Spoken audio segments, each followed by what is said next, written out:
우리말에 알아야 면장을 한다라는 말이 있습니다. 면장이라고 하는 것은 면사무소에서 일 보는 사람을 가리키는 것이 아니고 원래는 면면장이라는 단어인데 그것은 면할 면자에다가 얼굴면, 담벼락 장자입니다. 그러니까 담벼락을 얼굴이 마주하는 것을 면한다 그런 얘기예요. 그러니까 뭔가를 알아야만이 답답함이 없어진다 그런 얘기죠. 모르면 담벼락이 가로막고 있는 것처럼 답답하다 그 얘기예요. 이 말을 하는 이유는 예수님을 따르는 제자들이 예수님을 따라가면서도 왜 따라가는지 목적을 잘 모르고 따라가고 있기 때문입니다. 그러니까 예수님 볼 때 참 답답한 거죠. 쟤들이 뭘 모르고 있네 라는 거예요. 우리는 누가복음 9장 중반 부분에서 예수님께서 사람들이 자신을 누구라고 하는 그 질문 속에 때로는 사람들이 세례 요한 또 엘리야 또한 선지자가 한 사람 이렇게 답을 하니까 그러면 너희는 나를 누구라고 생각하느냐라는 질문에 베드로가 주님은 하나님의 그리스도이십니다라고 답을 했습니다. 그 말에 우리 주님은 칭찬하지 아니하시고 경고했다고 되어 있습니다. 그 신앙 고백은 아주 옳은 고백입니다. 문자적으로는 맞는 고백인데 그런데 그렇게 고백하는 베드로와 제자들의 그 마음의 생각은 틀렸다는 거예요. 입술의 고백은 맞는데 그들이 생각하는 것이 틀렸다는 겁니다. 그래서 경고하신 겁니다. 이것은 단순한 경고가 아니고 책망한다는 단어입니다. 꾸짖는다는 단어입니다. 야 그거 아냐 틀렸어 라고 하는 것이죠. 그러면서 주님은 바로 이어 말하기를 인자는 많은 고난을 받고 사람들에게 버림받아 죽임을 당하고 제3일 만에 살아나야 돼 라고 답을 했습니다. 사람들은 그리스도 곧 메시아를 기다리고 있습니다. 근데 주님은 분명 그리스도요 메시아이지만 그분이 지금 이 땅에서 지금 일하는 그 모습은 인자라고 하는 것입니다. 인자라고 하는 이걸 통해서 그리스도의 완벽한 의미가 드러난다는 거예요. 그 인자가 어떤 일을 하는가? 그것은 사람들로부터 고난을 당하고 버림받아 죽고 나서 3일 만에 살아나는 바로 그것이 인자가 앞으로 해야 될 일이라는 거예요. 근데 제자들은 그걸 모르고 있는 겁니다. 메시아, 그리스도 바로 그것은 구원자를 가리키고 있는데 고통당하는 자기들을 그러한 어려움 가운데서 건져주고 그리고 자신들을 잘 되게 할 그러한 그리스도, 메시아를 기다리고 있는 거죠. 그리고 예수님이 그분인 줄 알고 지금 따라가고 있는 거예요. 근데 예수님은 전혀 다른 이야기를 하고 있는 겁니다. 그리고 주님은 그분 자신이 인자로서 고난당할 것을 말씀하시면서 자신을 따라오려면은 누구든지 자기를 부인하고 날마다 자기 십자가를 지고 자신을 따라와야 된다고 말씀을 했습니다. 자, 그리고 몇 가지 사건이 있은 이후에 주님께서 오늘 본문에서 자신이 승천하실 기약이 가까움을 아시고 예루살렘으로 향하여 올라가기로 결심했다고 되어 있습니다. 그분이 예루살렘으로 이제 향하는 중대한 여행을 하기로 결정한 겁니다. 자, 그런 중대한 결정을 하고 나서 주님은 제자들을 자신의 앞서 먼저 보내어서 길을 준비케 했습니다. 그런데 사마리아 사람들이 그것을 거절했고 그것 때문에 야고보와 요한은 하늘에서 불을 명해서 그들을 멸할 것을 요청을 했는데 주님이 그들을 꾸짖었다고 되어 있습니다. 그리고 함께 다른 마을로 갔다고 성경은 기록하고 있습니다. 그러면서 이제 제자로서 자신을 따르는 그 모습을 57절 이하에서 우리에게 설명하고 있습니다. 결국 이런 모든 일련의 내용들은 예수님이 가시는 그 길이 무슨 길인가를 보여주고 있고 또한 그 길을 따라가는 제자들은 어떠한 마음을 가지고 따라가야 되는가 하는 것을 우리에게 보여주고 있습니다. 그런데 제자들은 그런 길이 어떤 길인지 알지 못하고 지금 따르고 있고 또한 그 마음 자세도 전혀 잘못된 상태로 주님을 따르고 있다는 것입니다. 그들만 그러겠습니까? 오늘 이 자리에 나와 있는 여러분과 저도 잘못하면 이들처럼 잘못 알고 잘못된 길로 따라갈 수 있다고 하는 거예요. 그래서 성경을 통해서 어떤 길이 주님을 따르는 길이고 그 따르는 길에 어떤 자세를 가져야 되는가 하는 것을 아는 것은 매우 중요하다는 것이죠. 자, 그렇다면 과연 주님이 가신 그 길은 어떤 길이고 그리고 어떤 자세로 가야 되는가? 한마디로 주님 가신 길은 십자가의 길인 것입니다. 사람들에게 버림받고 죽임을 당하는 것은 십자가의 죽으심입니다.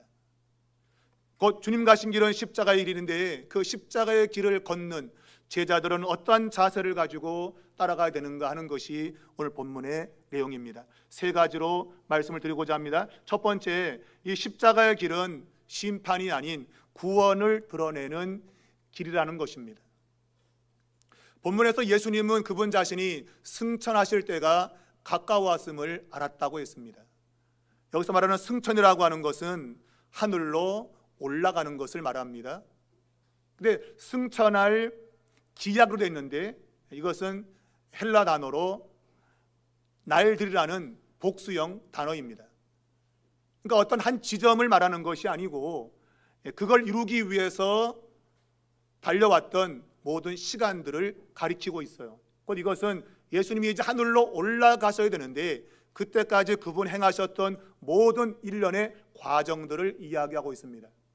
바로 이것은 예수님의 사역과 그리고 십자가의 죽으심과 부활과 승천 전부를 포함하고 있는 겁니다. 지금 승천하기 위해서 예루살렘으로 올라갈 때가 되었음을 주님은 아셨다는 겁니다.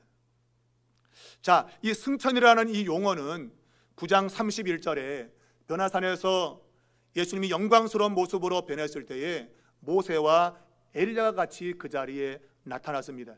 그리고 함께 이야기하는 가운데에 예수님이 별세할 것에 대해서 말했다고 되어 있습니다. 이 별세라고 하는 단어, 이것은 떠난다는 단어입니다. 떠남, 우리가 잘 아는 엑소더스라는 단어입니다. 구약 성경의 출애굽, 엑소더스라는 단어인데 탈출, 또한 떠남이라는 그러한 뜻을 갖고 있습니다. 그러니까 예수님이 떠날 때가 가까운 것이죠. 그 떠나는 것은 하늘로 올라가는 것을 의미하고 있습니다. 그 주님께서 이제 하늘로 올라가셔야 되는데 왜 이것이 중요한가 하면 그분이 하늘로 올라가야만이 성령이 오시게 되고 성령이 오심으로 새 시대가 열리게 되는 겁니다. 지금 제자들은 주님을 따르고 있지만 왜 따라야 되는지 이유를 모르고 따르고 있습니다. 쉽게 말하면 동상이몽이죠. 다른 생각 가지고 지금 길을 걷고 있는 거예요. 예수님은 그분 자신이 펼쳐낼 하나님의 나라, 새로운 시대가 지금 이미 왔는데 그것을 제자들은 알지 못하고 있고 그것을 알기 위해서는 성령이 오셔야 되는 거예요. 성령이 오셔야만이 하나님의 나라를 알 수 있게 되는 건데 그러기 위해서는 주님이 승천하셔야 되는 거예요. 그 승천은 그분의 죽으심과 부활을 포함하고 있습니다. 자, 이 의미는 구약 성경에서 엘리야가 하늘로 승천하는 그러한 의미를 담고 있습니다.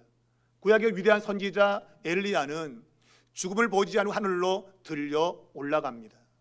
승천하는 인물이 되죠. 왜 그러면 엘리야가 승천하게 되는가? 그것은 성경을 보면 알겠지만 그의 제자인 엘리사에게 엘리야의 영이 부어지기 위해서 엘리야가 승천하는 걸로 되어 있습니다. 그러니까 엘리야가 승천하지 않으면 그의 영감이 그의 제자 엘리사에게 임하지 않는 거예요. 그래서 엘리야가 승천하게 되어지고 그 승천 때문에 제자인 엘리사에게 갑절의 영감이 주어지게 된 것을 말하고 있습니다. 예수님은 자신을 따르는 제자들이 지금 왜 자신을 따르는 이유를 모르고 따라오고 있는데 그것을 알게 될 날을 그분의 승천과 맞물려 있는 거예요. 그분이 승천하시게 되면 자기를 따르는 것이 무언가를 그때서야 깨닫게 된다고 하는 겁니다. 그래서 예수님은 떠나기 위해서 이제 예루살렘으로 향했습니다. 오늘 본문에 보면 예루살렘을 향하여라는 단어를 쓰고 있는데, 이것은 헬라 단어로는 예루살렘으로 얼굴을 향했다는 것입니다. 예수님 얼굴을 예루살렘 쪽으로 향한 겁니다. 그것을 굳게 결심했다는 말로 이제 연결을 시키고 있습니다. 자, 예수님은 예루살렘으로 올라가시게 됩니다. 바로 그것은 새로운 시대를 열기 위함입니다. 자, 제자들은 지금 예수님께서 예루살렘으로 올라가는 그 길 앞서서 길을 준비하기 위해서 보냄을 받습니다. 오늘 사자들을 앞서 보냈다는 용어를 쓰고 있는데, 이건 역시도 엘리야와 깊은 관계를 가지고 있습니다. 엘리야는 예수님의 길을 준비하기 위해서 보냄받은 사람입니다. 세례 요한은 엘리야적 성격을 띠고 이 세상에 왔고, 세례 요한은 회개의 세례를 선포했습니다. 너희들 회개하라 라고 선포했습니다. 왜냐하면 내 뒤에 오실 분이 계신데 그분은 불과 성령으로 너희에게 세례를 주기 때문이다. 그러니까 너희의 마음이 회복되지 않으면 불과 성령으로 너희는 세례를 받을 것이라 말하고 있어요. 세례 요한의 이 생각은 그 불과 또한 성령은 하나의 심판적 성격을 가지고 있습니다. 너희가 회개하지 않으면 너희가 심판을 받을 거다. 그것이 세례 요한의 생각이었습니다. 그런데 자신의 뒤를 오는 예수님께서 심판의 일을 하지 않고 병든 자를 고치고 또 죽은 자를 살리고 그리고 가난한 자에게 복음을 전폐한다, 이런 일을 하니까 저분이 우리가 기다리는 분이 맞나? 라는 의심을 가졌죠. 예수님은 나로 인해서 실족하지 않는 자가 복이 있다고 했습니다. 이 말은 세례 요한이 잘못된 생각을 가지고 있었다는 거예요. 오늘 그것을 그대로 가져와서 예수님 앞서 보낸 이러한 제자들 야고보와 요한 역시도 똑같은 반응을 하고 있는 거예요. 자, 그들이 사마리아로 들어가서 이제 예수님이 머물 곳을 준비했는데 사마리아 사람들이 거절했다고 되어 있습니다. 왜 거절했습니까? 오늘 성경은 예수님께서 예루살렘으로 향하여 가시기 때문에 라고 했어요. 사마리아 사람들은 예루살렘 사람들을 원수처럼 대합니다. 그러므로 예루살렘 가는 사람들 받아들일 수 없어 우리라고 거절한 거죠. 이건 외형적으로 예루살렘이 싫어서 그렇지만, 그러나 누가의 생각 속에는 예루살렘이라고 하는 것은 예수님의 떠남과 깊은 관계가 있거든요. 그분의 죽으심과 승천과 관계 있는 곳이에요. 근데 그것을 사마리아 사람들이 거절했다는 얘기는 바로 이 세상이 그걸 좋아하지 않는 거예요. 죄 가운데 사는 이 세상은 예수님이 십자가의 죽으심과 부활, 승천을 좋아하지 않는다, 그 얘기예요. 그래서 거절했던 겁니다. 자, 이러한 사마리아 사람들의 반응에 대해서 야고보와 요한이 예수님께 이렇게 말했습니다. 저 사람들 하늘로부터 불을 명하여 다 태워 죽입시다. 우리를 거절하는 사람들 다 태워 죽입시다 라고 말했어요. 이것도 그냥 그들이 말한 게 아니라 구약 성경에 엘리야가 했던 것을 그대로 가져오고 있는 겁니다. 열왕기하 1장을 펴면 엘리야의 사역을 거절했던 아하시아 왕이 나옵니다. 이 아하시아 왕이 이 엘리야를 잡아들이고자 50부장과 그의 군사를 보냅니다. 그런데 엘리야가 하늘로부터 불을 명하여 이 50부장과 50명의 군사를 태워 죽여버립니다.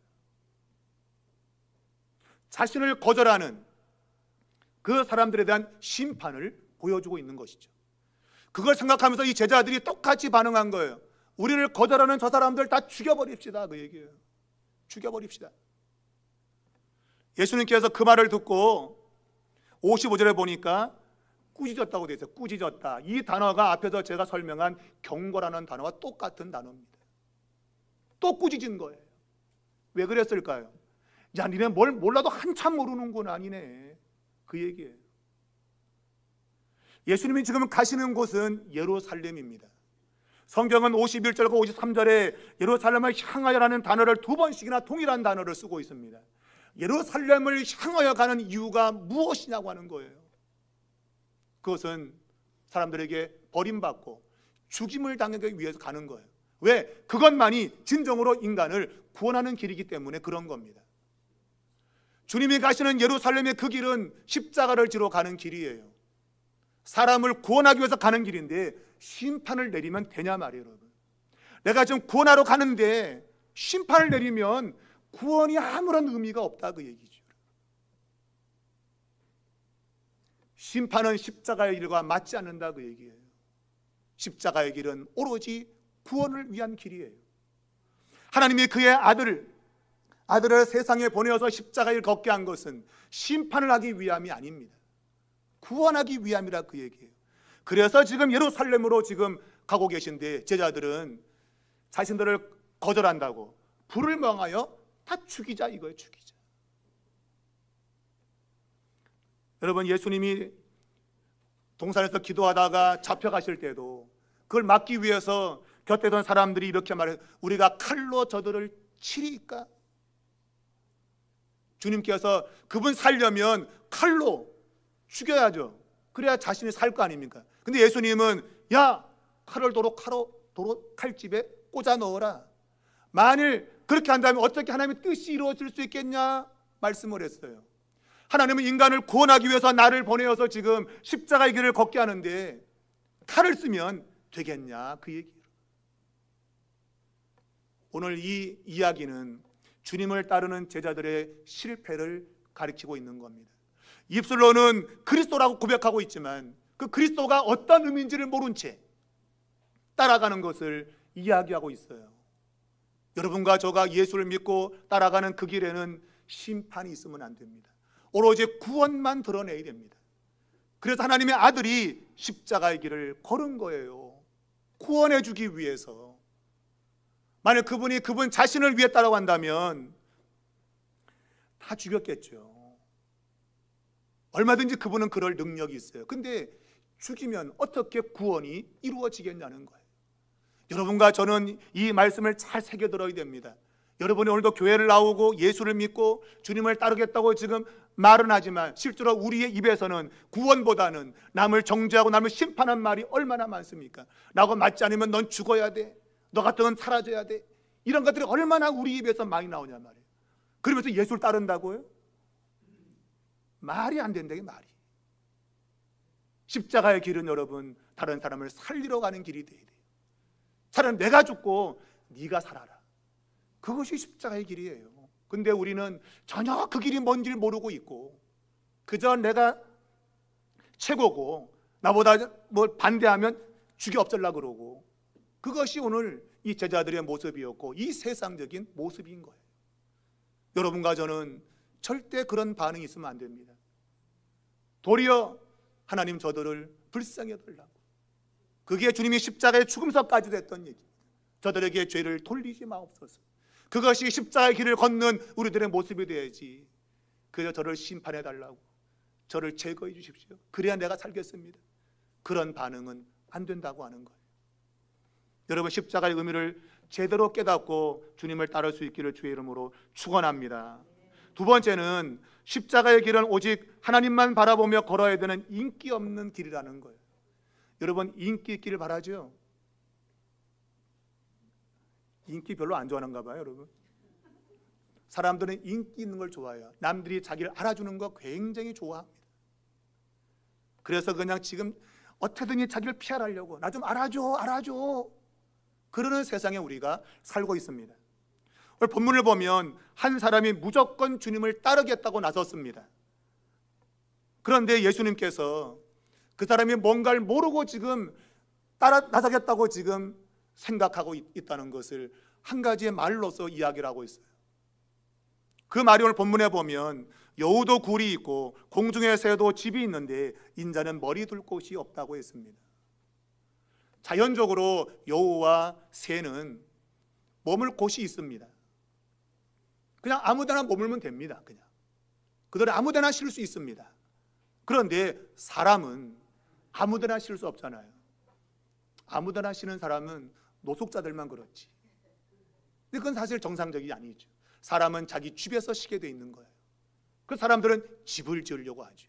이게 물질적인 집도 있지만 자신의 영역을 가리키는 거예요. 그러니까 자신의 안전을 보장할 수 있는 그런 거처를 사람들은 마련을 해야 돼요. 그런데 주님을 따르게 되면 그것이 불안정하다 그거예요. 나를 보호해 줄 만한 것들이 없다는 거예요. 제가 서두에 말씀드렸잖아요. 이 세상에 하나님 나라가 강제적으로 들어왔습니다. 이 세상은 죄 가운데 사는 인생이고, 근데 그곳에 하나님 나라가 강제로 들어온 거예요. 침투해 들어온 거예요. 그래서 세상이 그걸 싫어하는 거죠. 왜 내 자리를 흔들어? 난 이게 좋은데 왜 나를 흔들어? 싫어하는 거예요. 싫어하는 거예요. 그러니 주님을 따라가면 안정된 삶이 보장되지 않는다는 거예요. 나와 관계된 사람이 나를 멀리하고, 그러니 내 인생의 집을 지을 수가 없는 거예요. 사람이 어찌 혼자 집을 지을 수 있습니까? 사람과의 관계 속에서 나의 삶의 영역을 만드는 건데, 다 나를 거부하면 내 집을 지을 수가 없다는 거예요. 주님을 따르는 길은 꼭 그와 같다는 겁니다. 이 세상이 환영하지 않는 그러한 길임을 이야기를 하고 있는 거예요. 그런데 이 사람이 지금 주님을 따르겠다고 하는 것은 바로 이 제자들의 생각과 동일하다는 것을 의미하고 있어요. 무슨 말인가 하면, 예수님의 가장 가까운 측근이 되면 나도 한 자리 해먹겠구나, 큰 자리에 나도 있겠구나라는 생각을 했던 겁니다. 이게 지금 주님을 따라가는 제자들이 가졌던 생각이고, 혹시 이 가운데도 그런 생각 가지고 지금 예수를 따르는 사람이 있을지 몰라요. 내가 예수 믿으면 이 세상 잘 돼, 그거 바라보고 지금 나 주님 따라갈게요 했는지 몰라요. 여러분, 그런 마음이 있다면 잘 들으시기 바랍니다. 여러분, 주님을 따르는 길은 인기 없는 길입니다. 세상에서 환영받지 못하는 길이라고 분명히 주님이 언급하고 있습니다. 왜냐하면 세상의 구조와 다르기 때문입니다. 세상은 높아지면 성공인데 하나님 나라는 낮아져야 성공이라는 거예요. 여러분이 아주 밑바닥에 있어야 그것이 성공이라 그러니 누가 그런 길을 가겠냐가 말이에요. 여러분, 안 가죠. 다 높은 데 져서 남들이 받쳐주길 바라지, 내가 낮은 데서 발을 닦아주길 바라는 사람이 누가 있냐 말입니다. 그런데 하나님의 나라는 그런 나라라 그러니 누가 그런 길을 가겠냐 말이에요. 그러니 인기 없는 것으로 드러난단 말이에요. 지금은 사람들이 막 몰려다니니까 야, 저기 뭐가 있나 보다 하고 지금 나도 따라가려 하지만, 막상 가보면 야, 이거 그런 길이 아니었네 라고 알게 되는 거예요. 그것이 성령이 오시면 알아지는 겁니다. 지금은 알 수가 없어요, 그거를. 그래서 주님은 지금 떠나기 위해서, 승천하기 위해서 예루살렘으로 가고 있다, 그 얘기입니다. 여러분, 하나님의 나라는 이 세상 나라와 충돌합니다. 완전 반대입니다, 반대. 그러니 우리가 그 길 가는 게 결코 쉬운 일이 아니죠. 하나님께서 우리를 그런 나라로 부른 것은 비록 그 가는 길이 힘들고 어려워도, 우리를 알아줄 사람이 없다 할지라도 그 마지막이 변화산에서 예수님의 그 영광스러운 모습을 보여주었지 않습니까? 그 마지막에는 그런 날이 온다는 거예요. 그러나 이 땅에서는 사람들이 환영하지 않는 그런 길임을 이야기하고 있는 것이죠. 여러분, 주님을 따라가는 길이 화려하거나 또 거창한 그런 것임을 여러분 생각한다면 생각을 바꾸셔야 됩니다. 그 나라는 이 세상 가치관과 완전 다른 나라입니다. 여러분이 높아지고 한다면 낮아져야 됩니다. 살고 난다면 죽어라고 말합니다. 여러분이 죽어질 때만이 참다운 생명을 경험할 수 있다고 하는 나라가 하나님의 나라이기 때문입니다. 오늘 그러므로 여러분이 가는 그 길 잘 생각하시기 바랍니다. 그냥 따라가면 안 됩니다. 내가 가는 이 길이 정말 그런 길이라면 내가 다시 한번 생각하고, 내가 그래도 따라가겠다 싶으면 따라가시면 됩니다. 그러면 그 길 끝에는 변화산의 그 영광의 모습이, 정말 세상 어느 것보다도 영광스러운 모습이 여러분 앞에 나타나게 될 겁니다. 그것이 우리가 가는 길임을 누가가 오늘 이 말씀을 통해서 우리에게 깨우쳐 주고 있는 겁니다. 마지막 세 번째는 이 십자가의 길은 다른 것보다 우선하기에 긴박하게 결단하고 걸어가야 된다고 하는 것입니다. 여러분, 십자가의 길은 최우선으로 가야 될 길임을 오늘 이야기하고 있는 겁니다. 오늘 본문에 보면 한 사람이 예수님이 따라오라는 그 말에 반응을 하는데 자기 아버지를 장사 지내고 따라가겠다고 말하고 있습니다. 여러분, 자식은 부모를 장사 지내는 것 인륜지 도입니다. 당연히 사람이면 행할 일인 것입니다. 그런데 예수님께서는 그 인륜의 도라고 하는까지도 하지 말고 자신을 따라오라고 말하고 있습니다. 이런 부분에 의해서 세상은 우리 기독교를 좋아하지 않아요. 저 인륜도 모르는 놈, 그렇게 우리에게 말합니다. 여러분, 예수님 정말 인륜도 몰라서 이런 말씀을 했다고 생각하면 안 됩니다. 구약 성경도 부모를 장사 지내는 것은 마땅히 자식이 할 도라고 가르치고 있습니다. 근데 주님께서 왜 이 자기 아버지를 장사 지내야 되는 이것조차 하지 않고 주님을 따르며 하나님 나라를 전해야 되는가 하는 그 이유를 말씀하고 있습니다. 왜 그럴까요?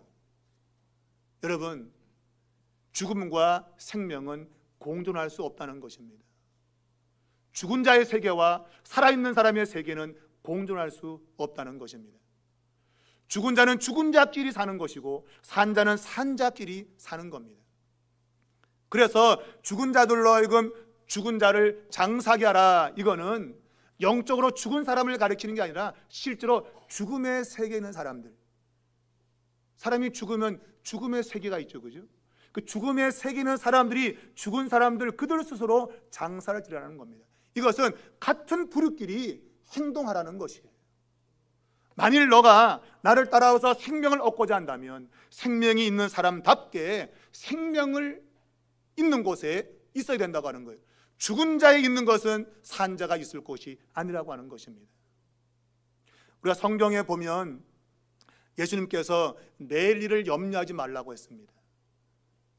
내일 일을 염려하지 말라. 우리가 생각하면 내일 있는 일까지 우리가 갖고 와서 걱정할 필요가 없다, 그렇게 이해하지만 그 말이 아닙니다. 여러분, 주님의 말씀은 내일 일어난 일은 내일이 걱정하게 하라, 그 얘기예요.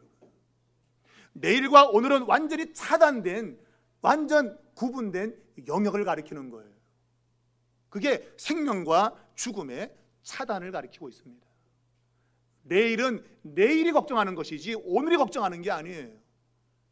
여러분, 죽은 자의 문제는 죽은 자가 걱정할 거지 산 자가 걱정할 것이 아니라고 하는 거예요. 이 삶과 죽음은 공존할 수 없다는 겁니다, 여러분. 그게 바로 하나님 나라의 아주 중요성을 가르치고 있는 겁니다. 기독교가 인륜을 무시한다고 하는 그런 의미가 결코 될 수 없어요. 성경은 하나님 나라의 그 생명의 아주 귀중성을 우리에게 가르쳐주고 있는 겁니다. 이것보다 중요한 것은 없는 거예요. 생명보다 중요한 것은 없는 거예요. 아무리 거창한 죽음을 장사한다 할지라도 거기서 생명이 나오는 것이 아니라고 하는 겁니다. 나를 따라오는 것만이 생명을 만들어낼 수 있는 거라, 그 말을 하고 싶은 거예요. 여러분이 이것을 깨달으면 여러분 생명의 귀중성을 아셔야 되는 겁니다. 내가 주님을 따라가는 이 길은 생명을 살리는 길이에요. 내가 다른 것에 내가 눈을 돌리는 것은 생명과 무관한 길이라는 겁니다. 그것을 주님이 말씀하고 있고, 또한 거기에 대해 덧붙여서 세 번째 사람이 주님을 따르겠다고도 자원하고 있습니다. 근데 이 사람은 자기 가족과 먼저 작별 인사하고 따라가겠다고 이야기를 하고 있습니다. 작별 인사하는 거 여러분 어찌 보면 잘하는 것이죠. 따라가니까 마지막 인사하고 가겠다, 그 얘기죠. 이것도 그냥 쓴 것이 아니라 엘리야와 엘리사의 그 이야기 속에 담겨져 있는 겁니다. 구약 성경에 보면 엘리야가 엘리사 보고 따라고 합니다. 그런데 엘리사가 내가 집에 가서 가족과 작별하고 따르겠다고 했습니다.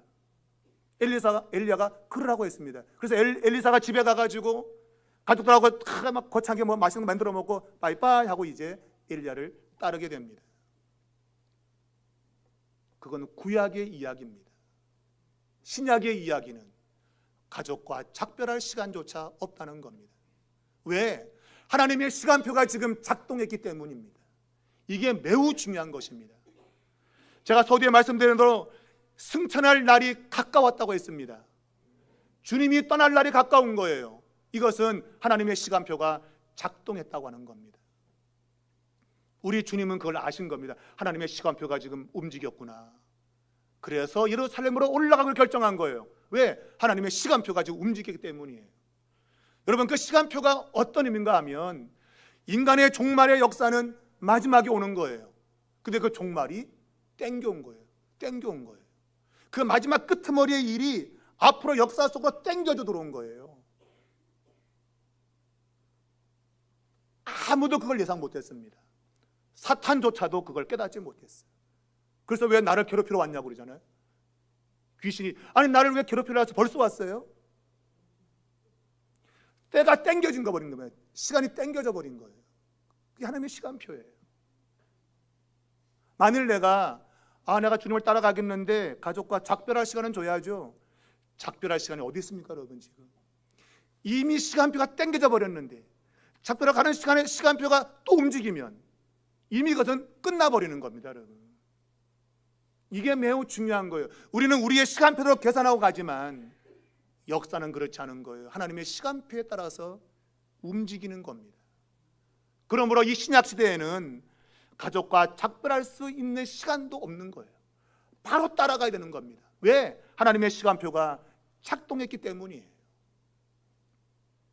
여러분, 이것을 우리가 분명히 보여주는 이야기는 엘리사가 엘리야를 따라갔지 않습니까? 그런데 엘리야가 승천할 때 엘리야가 너 여기 있어, 나 어디 간다 그랬더니 안 돼요, 같이 가야 돼요 라고 엘리사가 엘리야를 안 떨어집니다. 여러분, 왜 그랬을까요? 바로 이 승천이라고 하는 것에 묶여있어 그런 거예요. 여러분, 승천이 있기 전까지는 가져가고 작별 인사가 얼마나 할 수 있어요. 근데 승천이 가까우면 떨어질 시간이 없는 겁니다.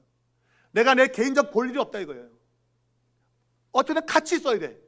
그래야 승천을 통해서 그의 영이 내게 임하게 되는 거예요. 그래서 이 엘리사는 엘리야를 조금도 떨어지지 않았어요. 이게 오늘 본문이 우리에게 이야기하는 거예요. 주님을 따르고자 했다면 한눈 팔 수 없다고 얘기입니다. 더 이상 한눈 팔 수 없어요. 그것을 비로든 것이 손에 쟁기를 잡고 뒤를 돌아보는 거예요. 여러분, 쟁기를 잡고 고랑을 잃려면 앞을 보고 해나가야지 이렇게 바로 가지, 여기를 보고 이게 됩니까? 이게 안 되는 거죠. 여러분, 엉망진창이 되는 거죠. 여러분, 내가 주님을 따르고자 결단했다면 그냥 못 먹어도 고죠. 요즘 시체말로 못 먹어도 고입니다. 그냥 가야 되지 머뭇거리거나 좀만 기다려주세요, 연기해주세요, 이런 것이 없다는 겁니다. 그 이유는 하나님의 나라가 이미 왔기 때문이에요. 그래서 시간적 여유가 없는 겁니다. 하나님의 시간표가 이미 작동을 해버렸어요. 긴박한 거죠. 여러분, 시한폭탄이죠. 시한폭탄. 이게 작동하면요, 그때부터는 마음의 여유가 없습니다. 이게 터지기 때문에 빨리빨리 도망가든지 해줘야지 느긋하게 있을 수가 없는 거예요. 하나님의 시간표가 작동을 한 거예요. 예수를 따르는 길은 오직 십자가로밖에 갈 수 있는 길이 아니에요. 다른 데 우리의 눈을 돌릴 수가 없어요. 그래서 예수님께서 예루살렘으로 향하라는 단어를 누가가 2번씩 똑같은 단어를 쓰고 있어요. 예수님의 눈은 오직 예루살렘으로 고정되어 있는 겁니다. 바로 그곳에서 그분은 하늘로 올라가실 거예요. 그분이 올라가면 성령이 오실 것이고, 성령을 제자들이 받으면 새로운 시대를 살게 된다는 확신을 가진 것이죠. 주님이 여러분을 이 자리에 불러주신 것은 동일한 의미입니다. 여러분이 지금 예수 믿기로 하고 따라가는 그 길을 바꾸지 않고 끝까지 따라갈 걸 믿고 주님이 여러분을 이곳에 오게 하신 겁니다. 그걸 믿어야 됩니다. 그걸 믿는 한 여러분의 가는 이 십자가의 길은 마침내 변화산의 영광을 보는 것으로 끝이 날 겁니다. 가는 거 좀 힘들겠죠. 그러나 여러분, 믿음으로 반응하고 가면 그 마지막 변화산의 영광이 우리 앞에 기다리고 있습니다. 그걸 바라보시고 여러분, 믿음으로 잘 달려가시기를 주님의 이름으로 축복합니다.